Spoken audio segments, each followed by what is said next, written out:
बिस्मिल्लाहिर्रहमानिर्रहीम।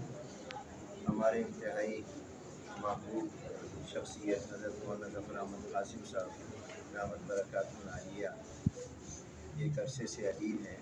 मैं आज ही बैरूनी सफ़र से वापस मुल्तान पहुंचा, तो मैंने इरादा किया था कि मुल्तान पहुंचने के फ़ौरन बाद हज़रत मौलाना की इयादत के लिए जाऊँगा। मौलाना यहाँ बिस्तर अस्पताल में दाखिल हैं। मौलाना की मैंने इयादत भी की, बीमार कुर्सी भी की, सेहत के लिए दुआ भी की, उनके साहबजादगान से मुतअल्लिक़ीन से मुलाकात भी हुई। मैं तमाम अहले मदारिस और जामियात से ख़ास तौर पर तमाम मुसलमानों से बिलउमूम अपील करता हूँ कि वो हज़रत मौलाना की सेहत के लिए ख़ुसूसी तौर पर दुआएँ फरमाएँ और अपनी अपनी मदारिस में अगर आयत करीमा का एहतमाम भी फरमा दें तो बड़ी इनायत होगी।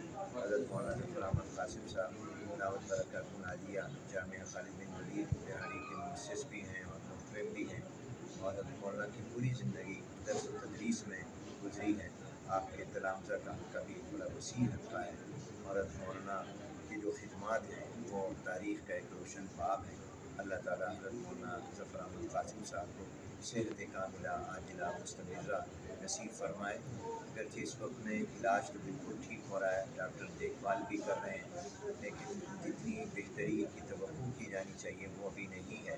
इसलिए तमाम हज़रात से ख़ुसूसी दुआओं की दरख्वास्त है।